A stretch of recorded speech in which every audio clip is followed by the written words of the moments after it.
All right, everyone, welcome to the next Commercial Real Estate News Morning Show. And I am your lovely host, Amy Palvido. I'm the chairperson of the U.S. PropTech Council. And my guests today are Howard Berry and Deeni Taylor. Yay, thank you for coming. Morning. Morning. Thanks for being here.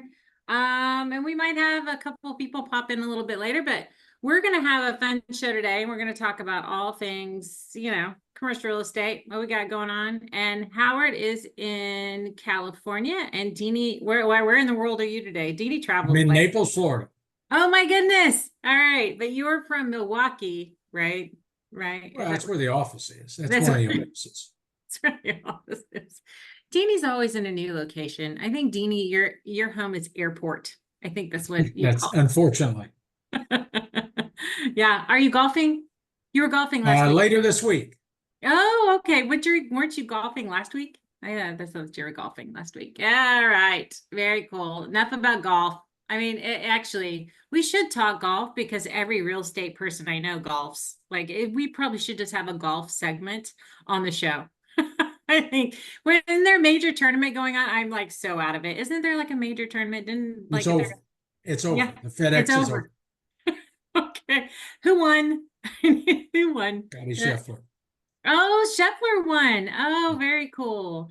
Didn't he win like gold at the Olympics too? Wasn't that his thing? I am so bad. All right, I promise I will get up on golf news because that should be a regular segment on the show. All right, let's get to it. Since we have Howard in the house, we're going to get into first, but before we get over to the other story I have, is data centers. Like the last 4 days, that's all anybody can talk about, Howard, is like data center this, data center that. It's like the greatest thing since sliced bread happening in the US. I didn't realize this, but there are 2,800 data centers in the US, and the next closest country that has a data center is the UK, and it's like less than 400. So like we are the jam, man. Like we are the big dog in data center land. And everybody talks about how great of investment it is, and this, that, and the other, and everybody needs a data center. Don't we all wish we had our own data center? That kind of thing. So what's happening in your world other than your hair's on fire? Yeah, yeah, it's really busy. It is definitely busy in the data center world. Everybody's grabbing land as fast as possible to build new data centers. It's all about where's the power. 2,800 data centers in the US, maybe. They're probably more. There is Oh, a yeah. study out that was done by a group that said globally there were 7 million data centers. Now, the way they calculated that was including maybe something in a closet somewhere, and it's pretty complicated to figure out 7 million data center Yeah. or service locations for data centers in the world. But yeah, US is the number one market for data center inventory because we have the power. We have less expensive power than other countries. A lot of different factors, including government, tax incentives. So US is the global leader for data center infrastructure and will continue to be, but is getting tight. We're tapping out on what's available power wise, but some big providers are still finding sites out there with power. I talked to one in particular co-location group. I can't say who, but last week they're going to make an announcement pretty quickly here that they've got 1.6 gigawatts available or coming to the market in the US on one site that has two 800 megawatt power feeds coming into it. So some of the big guys are still finding power out there, but we do need to figure out how to increase our infrastructure and increase power generation to So yeah, keep so a up. lot of it is, aren't they moving now to like having power generation on site? Like having like these mini, I don't know, power generators, like doing in their own way? Are Yeah, they? different groups. Meta just to make an announcement, they're going to have a geothermal site they're going to be launching here. Everybody's looking for different ways to generate power. If it's Yeah. cogen, with natural gas, or everybody's waiting for small modular Right. nuclear to power data centers. Right. But yeah, there's definitely a need to determine how to generate power on site. Yeah, no, I feel you. I feel you there. I mean, it's an interesting time for sure. It's an interesting time. I mean, Well, I know that you know, when you track that, it's all tracked by NVIDIA and NVIDIA's earning yep. call that just happened, and everything, most of it, majority is driven by the H100 um, servers that are being deployed out there for AI. Um, Mhm.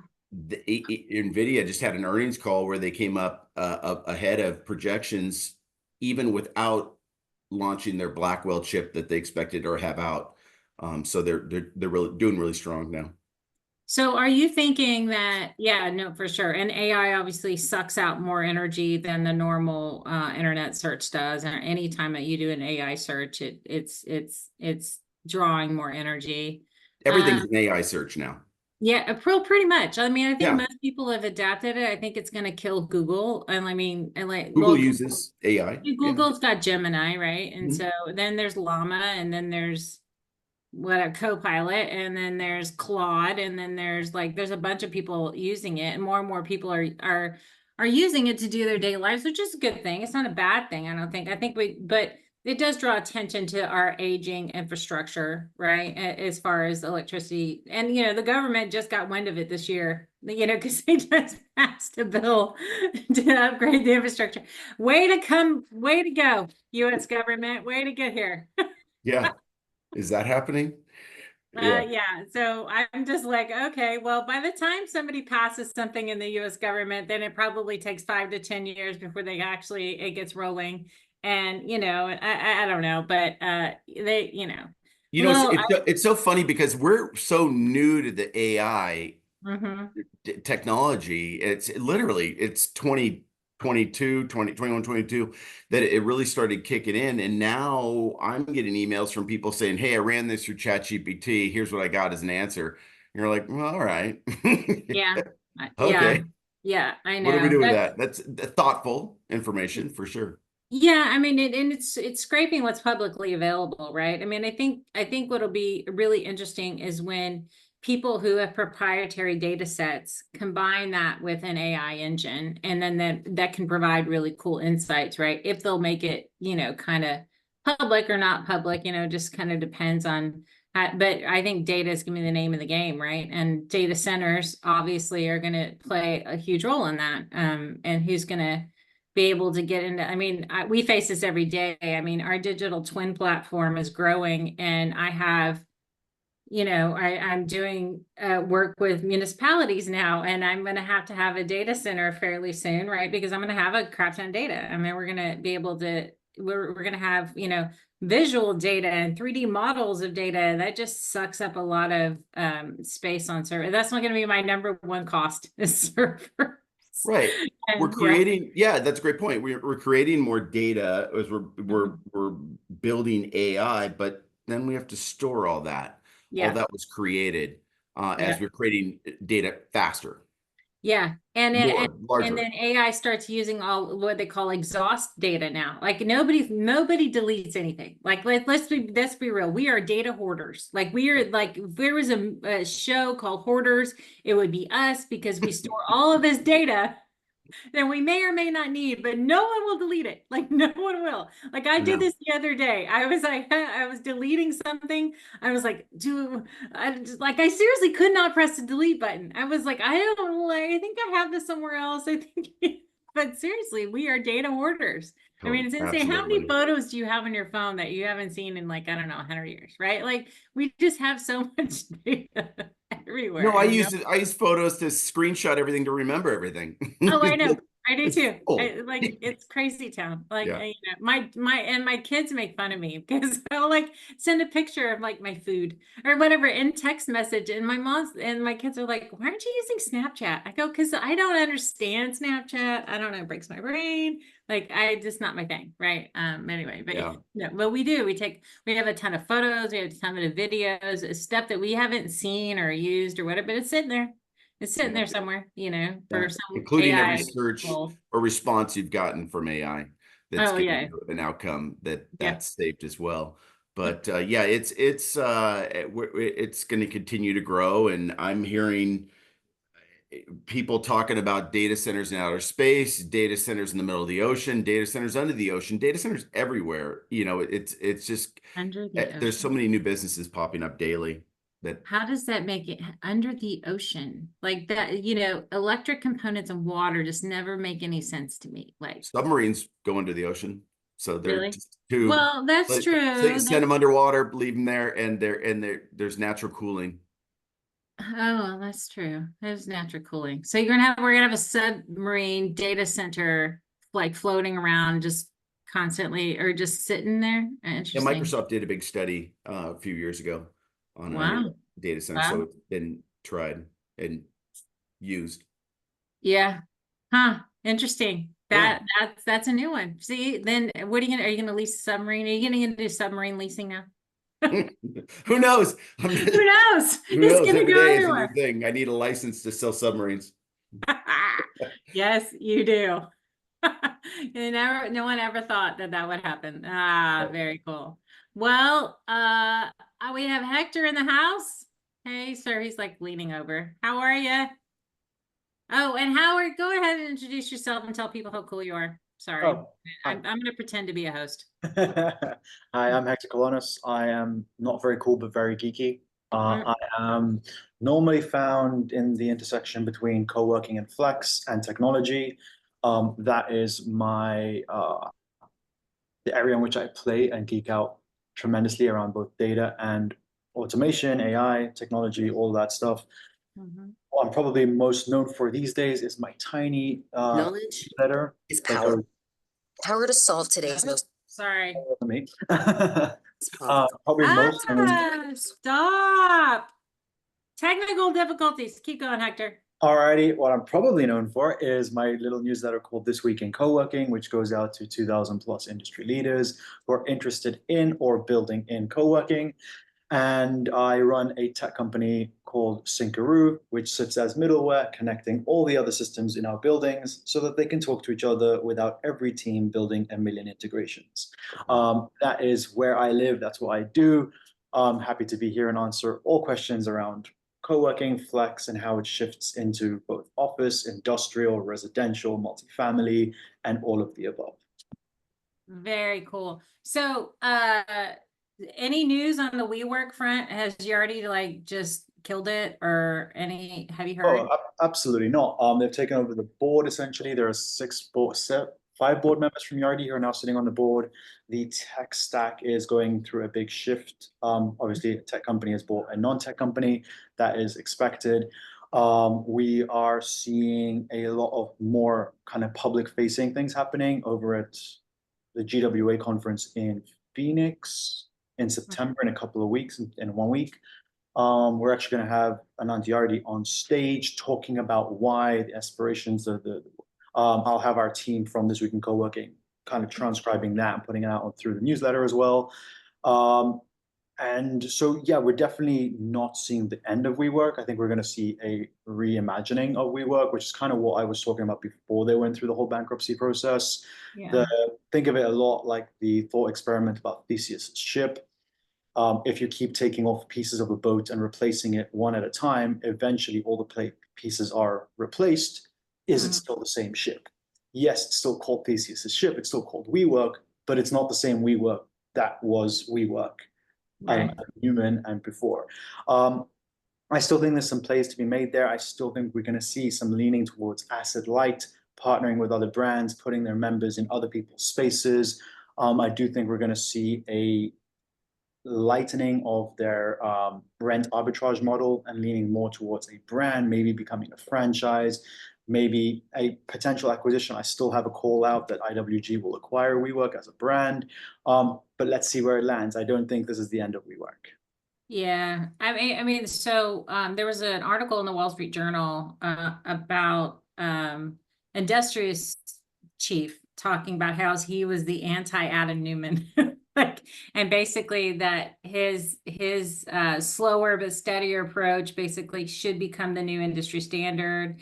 I'm not sure. Does Industrious do rental arbitrage too, or do they own their sites like Expansive does? So industrials actually do a completely different model where it's landlord partnerships. So they'll partner with each landlord within a project, Mhm. normally based on kind of a rev share or a cap plus rev or a base rent plus rev share.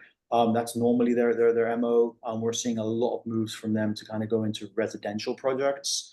A lot of folks who are running kind of communities, building communities for multifamilies, popping in an industrious into those. We're seeing here kind of in Jersey City, they've going to open in a mall just to kind of get the commuters who don't want to go through the tunnel to get into New York every day.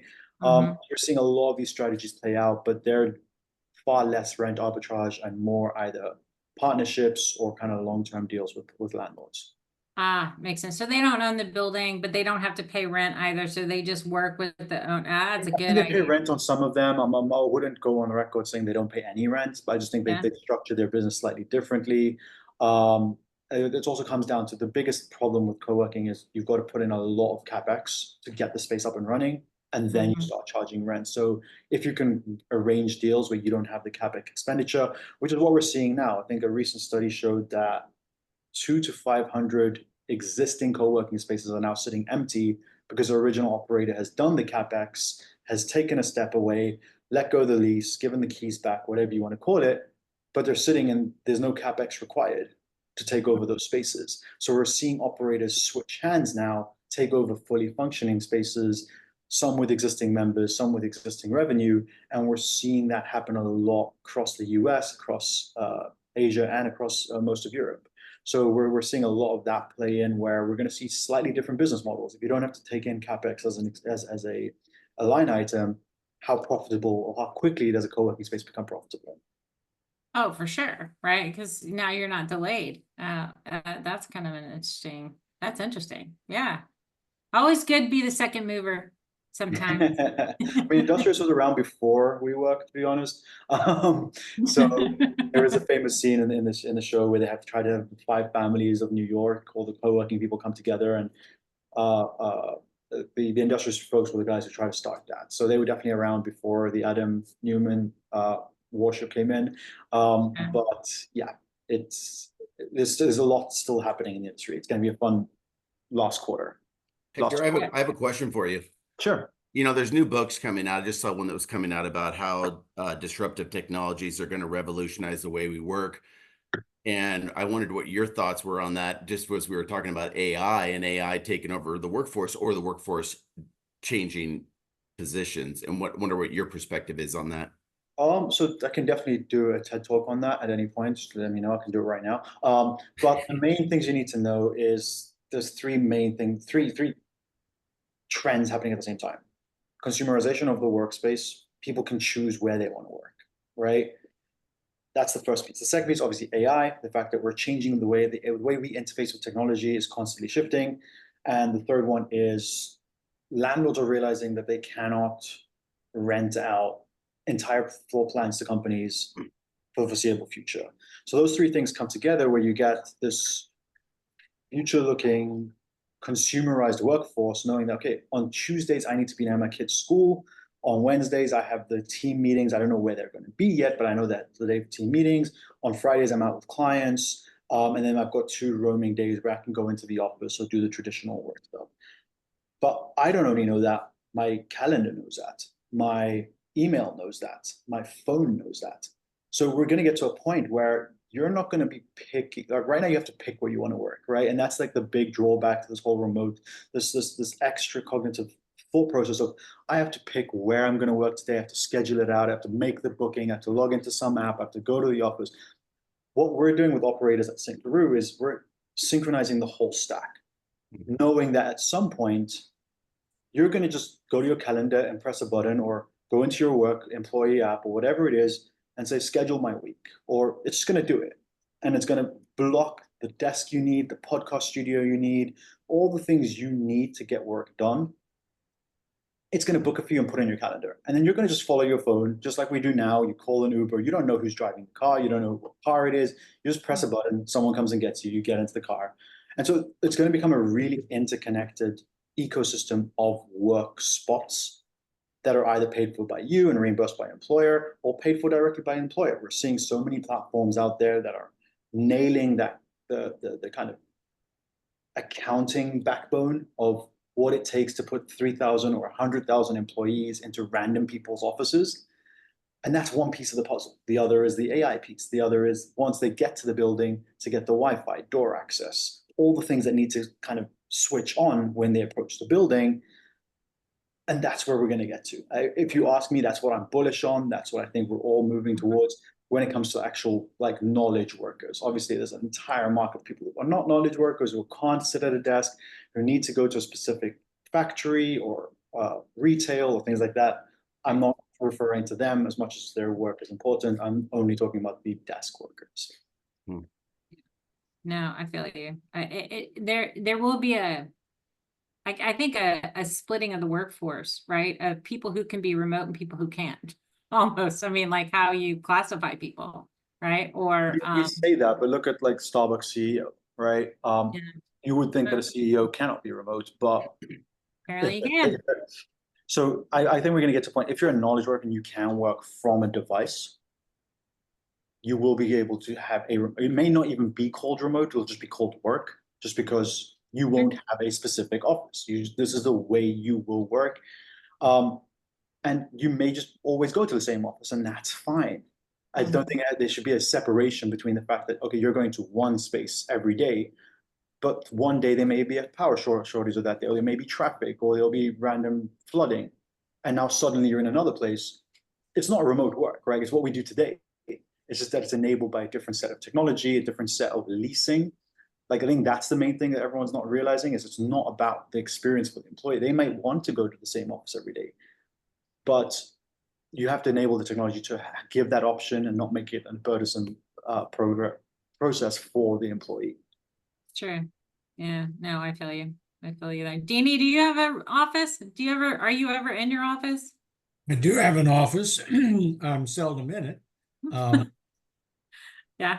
You know, when you're in the REIT world, you don't really need a huge office or a large group of people that congregate in an office, except I think the downside of not, and we've talked about this on here, and it's true in our industry, but others, the downside of not being in an office with others is it's going to be more difficult to advance in that company and to receive the proper professional development and training.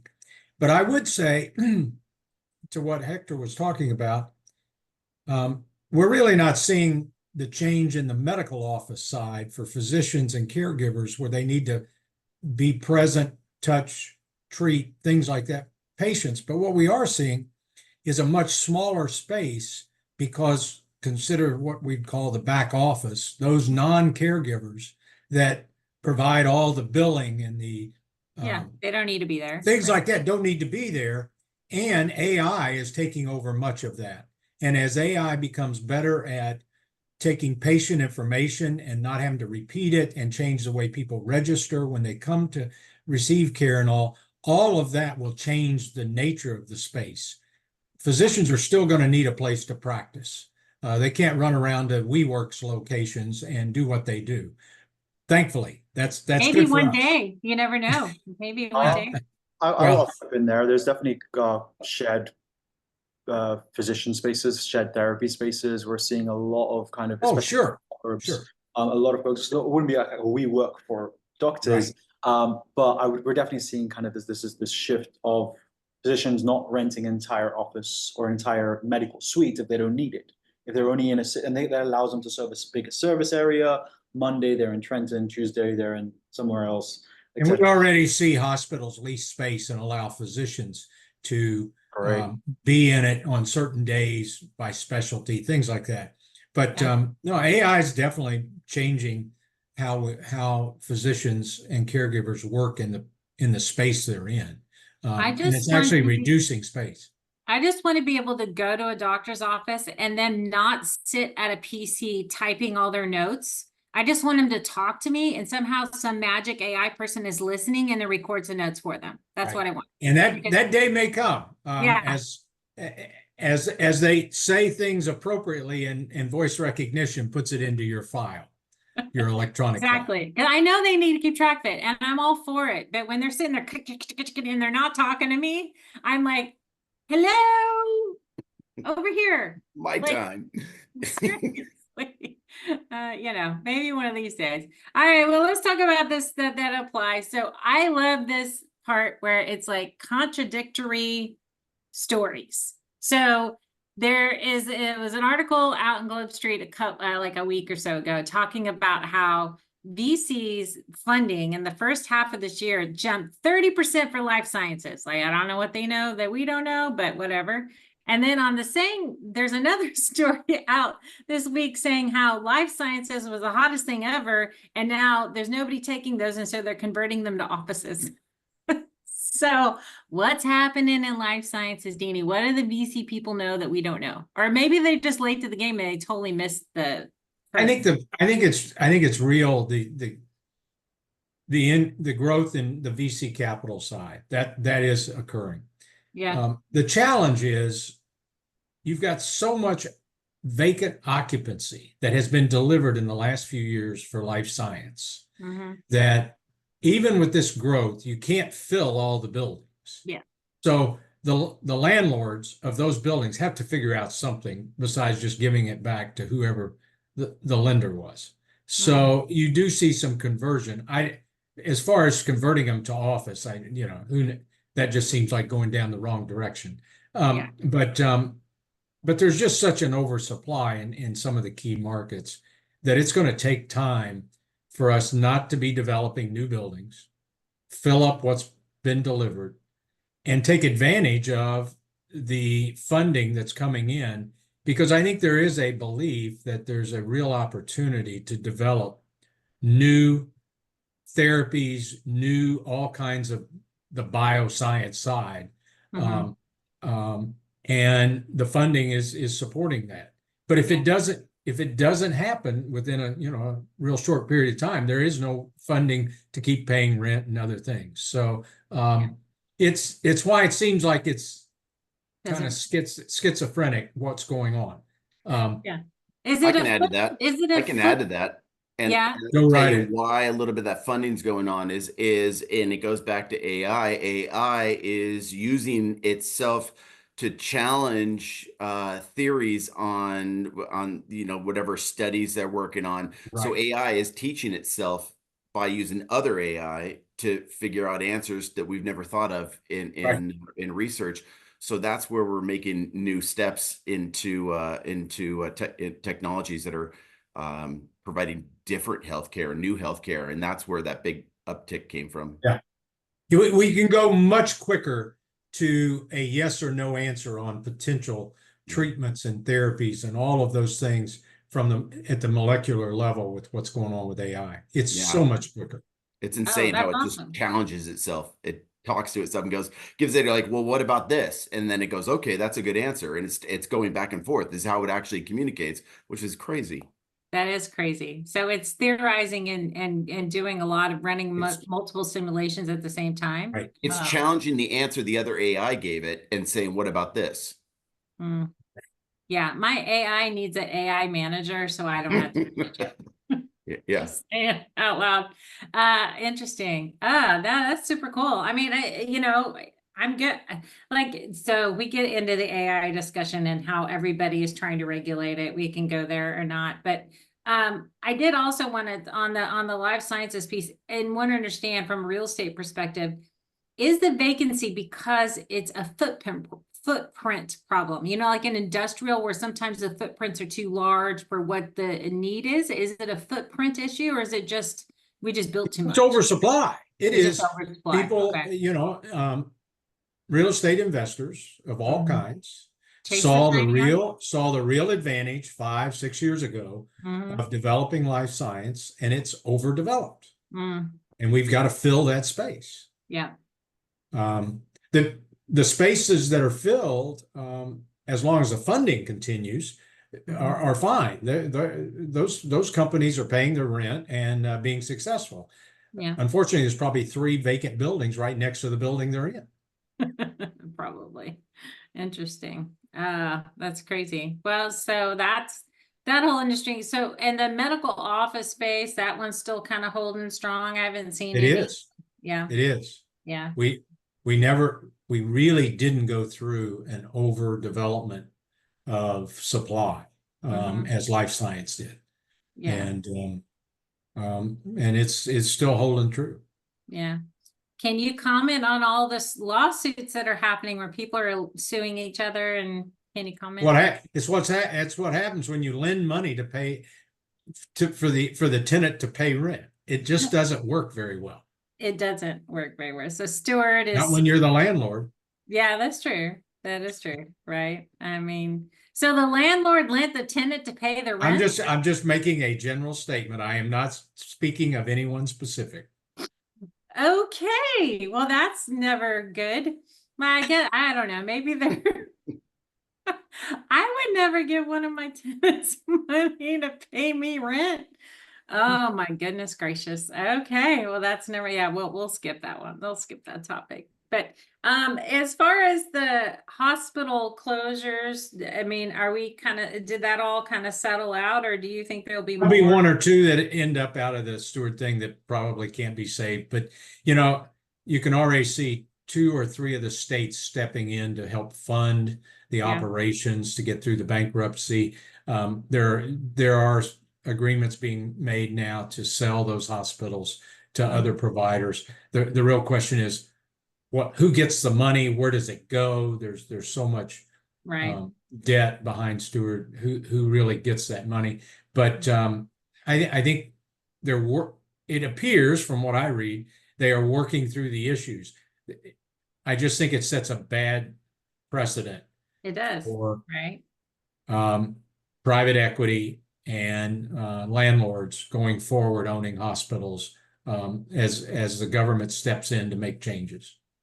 It's unfortunate. So if you had a magic wand, how would you do it, Deeni? Well, first of all, I think hospitals, you have to understand that landlords owning actual acute care hospitals, that's a unique asset. And the operations of the hospital has to be sound enough to pay the type of rent it's going to cost, because it's not like a medical building. It's not like life science. Exactly. And landlords have gotten caught owning hospitals and the hospital not being able to pay rent. And it usually occurs with for-profit hospitals. Interesting. And it is a different business model that landlords needs to be cautious of. And we're seeing the outcome of it. I don't think it will continue to grow. We've gone through about a 10-year phase where there's been a lot of that. It's not going to be, it's going to be reduced now from what we've seen in the last couple of years. You're not going to see landlords owning hospitals like we do medical buildings. Oh, okay. There's a real distinction between Yeah. medical office or medical outpatient medical buildings and hospitals. And hospitals need to look at the best alternative for their ownership of their real estate, which for the most part, for not-for-profit hospitals, all own their own real estate when it comes to the hospital. Right. Yeah. So like St. David's here. Yeah, and for sure. Yeah, they own all their real estate. Right. Yeah. So okay, interesting. Yeah. Well, it's definitely a different model for sure. Right. Yeah. Okay. Yeah, that's fun times. It's pretty interesting. But yeah, you want to cause a stir, close a hospital. Right. Oh my goodness. Just everybody gets up in arms when they go to get medical care, within a convenient space. So do you think AI changes healthcare from like a delivery standpoint? I mean, we did telehealth, right? We did that for a long time during COVID, and then everybody thought, oh, we don't need offices anymore. We're all going to do everything telehealth. And then that just kind of went away. I mean, I remember that back in 2020, it was like, oh yeah, we don't need to go see the doctor. Right. But at the end, after all of that passed, Yes. patients still want to have To go that see them. interaction with a physician. Right, exactly. And Yeah. it's hard to do that over Zoom. What age group? Well, and you're right. I would Right? tell you it is more a baby boomers kind of group. And we'll see what happens with all of the younger patients. But the challenge there is the physicians still want to do the same also. And until we go through a generation of physicians and caregivers that have been trained and taught how to do it differently, it's still going to be hard. But you asked the question about AI. AI clearly is changing how diagnosis and treatment selection, all of that by the caregivers, it really is being impacted to the positive, the positive. Well, I think that's going to change because of our wearable devices, right? Sure. Because it tracks everything. Definitely. I had 3 mountain bike rides this weekend, and it tracked every heartbeat, everything you do, right? It's just going to get sent to the doctor. He's going to go, all right, you're good or you're not good. Yeah. And that's a real positive. That's different than what we went through in the pandemic. Right. But all of the wearable devices are all going to be connected to your physicians. I mean, that's clear. And And just so there's a little less guessing, right? So when you show up to the doctor's office, they're going to have more data that they can use, right? But when does the data become a problem? When they're overloaded with data, and then are they going to lean on AI to kind of help with the mounds of data that they're now getting that they didn't have before? Could be. I mean, so that they can predict when you're going to have that heart attack instead of waiting until you have it. They can tell you. It's like, okay, let's put you on some meds. Apple knows before you know. they know. They're like, that dude's about to die. We better sell him. And then he's gonna start getting life insurance. Yeah, we got a deal for you. It's a slippery slope to know too much. Absolutely, right? You know, your health is protected, but we're selling you data and advertisement based on your information. Yeah, I mean, what I think it's going to be where real estate, where this kind of all intersects is when, because buildings can make you sick, right? So if we can keep track of our buildings better and the built environment where people are living every day or interacting every day, and if we can keep track of that and then link that to physician, like that, how your building performance, how it affects you because you're in it. I think that's where we, as from a prop tech perspective, can really truly help humanity, right? I mean, this whole thing around, there's this big push. One of our board members, her name is Christine McHugh, and she is on the ASHRAE's board of in New York City. And air quality and all those great things is one of her big deals. But one of the other ones is, and nobody pays attention to, is water quality makes you more sick than air quality does.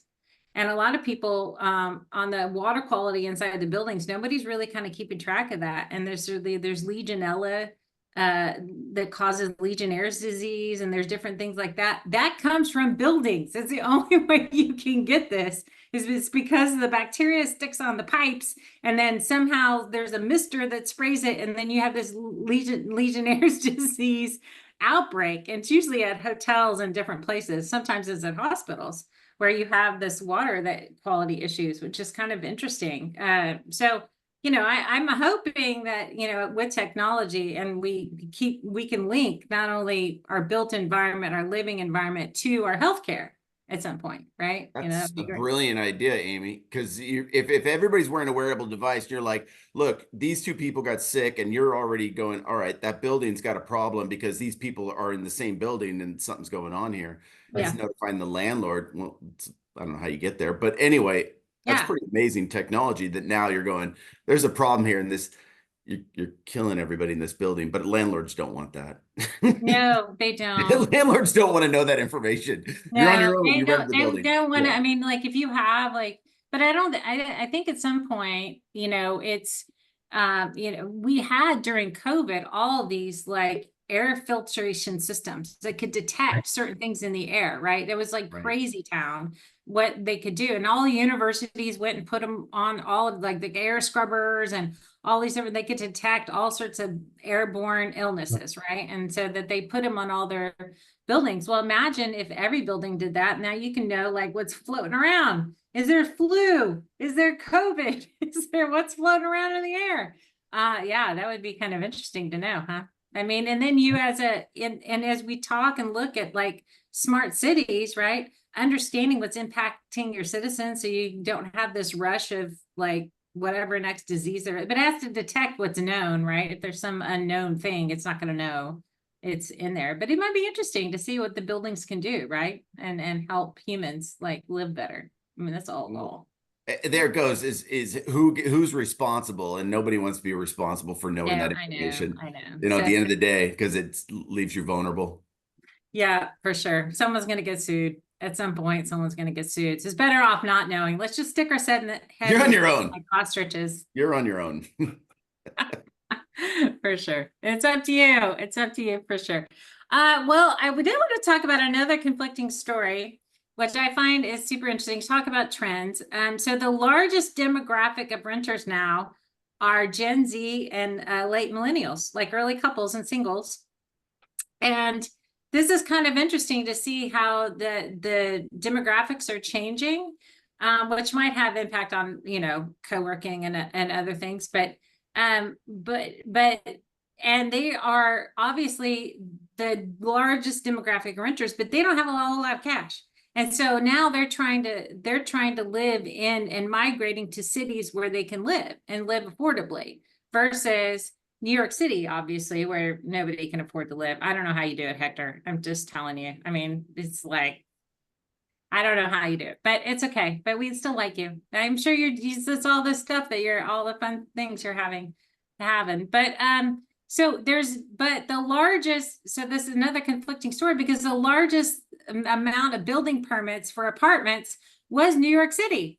Like they had like 38,000 new units that are under construction at the moment for apartments. Now I get there's a housing shortage everywhere, but I thought it's kind of interesting to see that we were assuming that baby boomers were going to hang out and there was this dichotomy, but now it's really the younger kids that are renting the buildings. I want to talk a little bit about how that's going to change real estate going forward, because more technology is going to be required. More technology is going to be demanded by these kids that are now renting houses.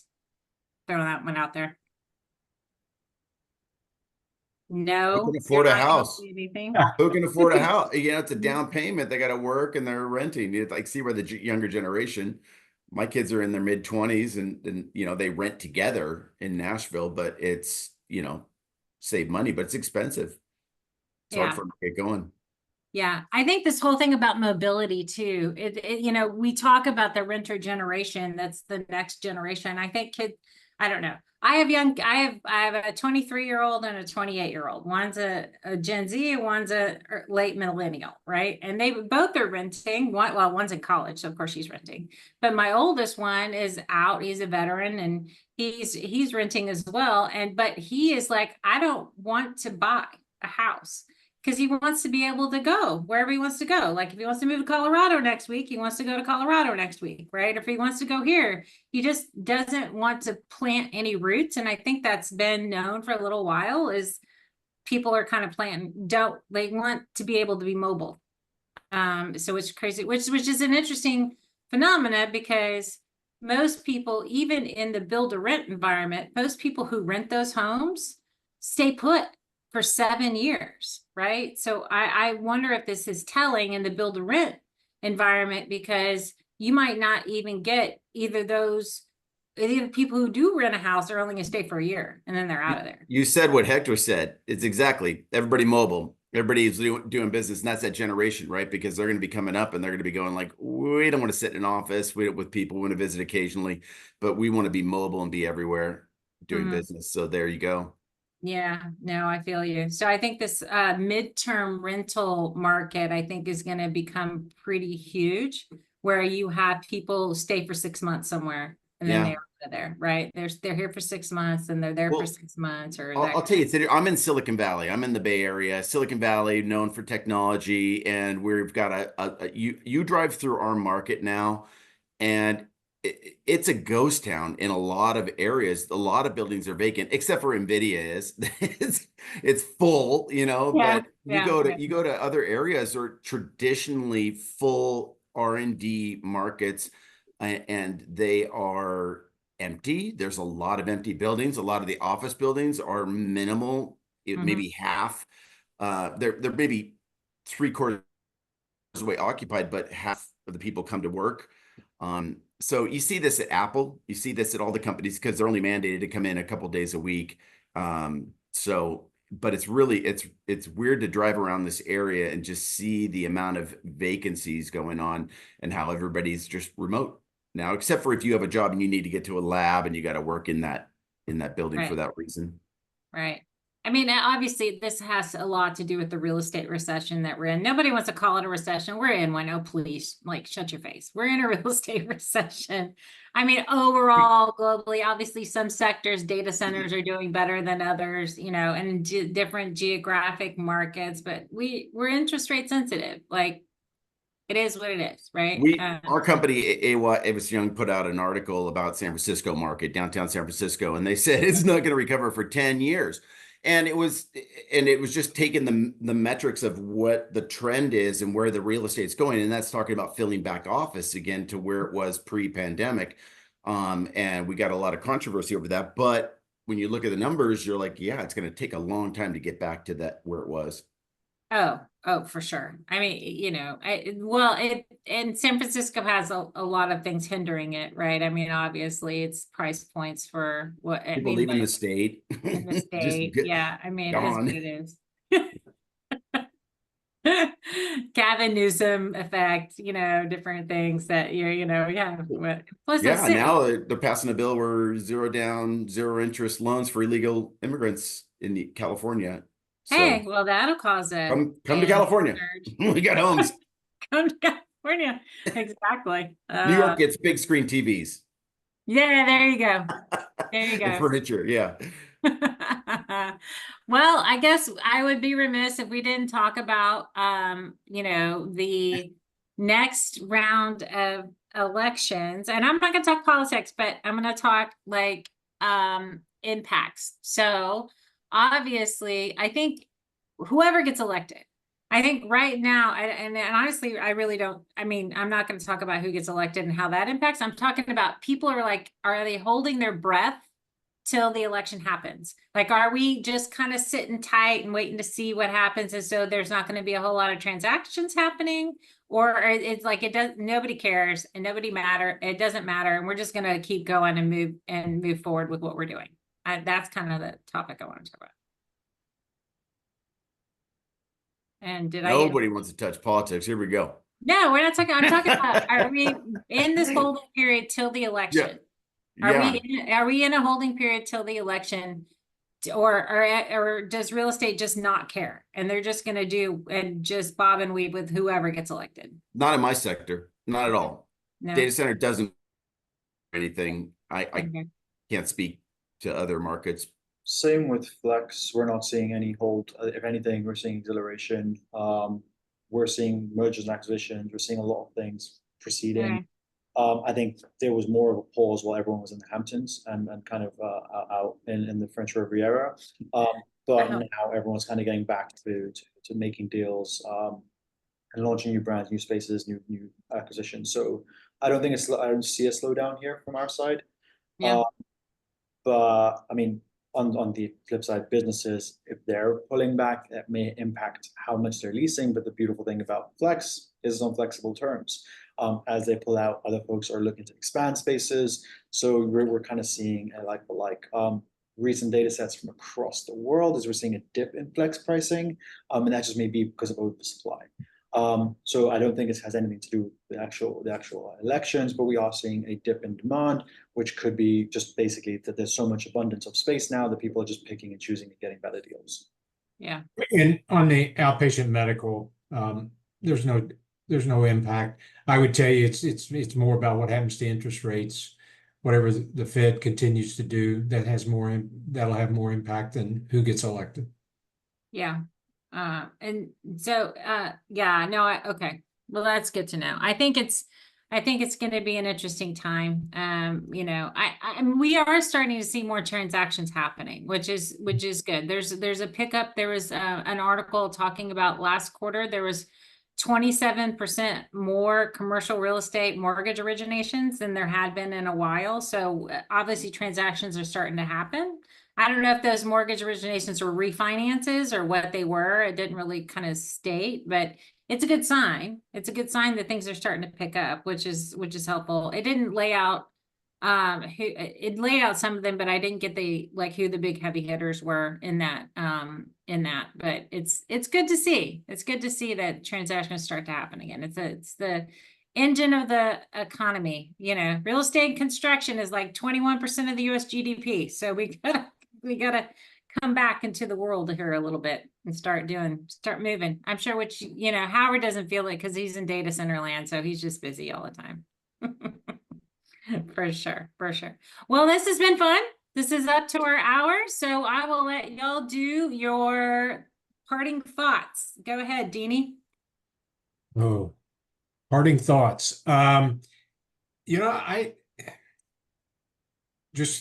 Fed just needs to keep supporting us with reducing the rate, and real estate will take care of itself. Oh, that is really it. For sure. Yeah. We need a couple more reductions. Couple weeks. Holding out. Couple weeks. Exactly. Hey, Howard. You know, with the demand on data center growth, how fast it's going, and the amount of space that's being taken up, almost 90% of everything being pre-built under construction is already leased. I'm predicting that there will be a little bit of a slowdown demand of H100s and servers and how fast they can get that equipment, because we're building as fast as we can. Once you find a site, it takes 3 years to at least build a data center because it takes that long to get substation and transformers and everything ready to build it. But at some point, I'm seeing a little bit of a hurry up and wait, as we need to fill those data centers with servers and we need to have them built, and there's only so many being built. So I think there's going to be a slow leveling out, and then but it's going to keep going. Data center market's just going to keep going for a while. Interesting. Yeah, very cool. And Mr. Kolonas. The parting thoughts is just look at watch the capital markets with regards to how they value flex. We're starting to see transactions, big 6 banks now making loans, valuing co-working businesses, valuing the square footage as not zero income. So keep watching that. As we kind of see that, we'll start seeing bank-backed valuations as opposed to VC-backed valuations, which we know caused a lot of drama in the flex industry previously. So as we start seeing that shift, I think we're going to see a lot more capital markets movement towards flexible office. Very cool. Well, thank you for coming on our show today. This has been a show of the U.S. PropTech Council. And we are sponsored by Lerner and Associates, which is the PropTech mergers and acquisition consultant for everyone. So, Ben is a great sponsor of the U.S. PropTech Council, and we will see all of y'all next week. Thanks for coming. Thanks, guys.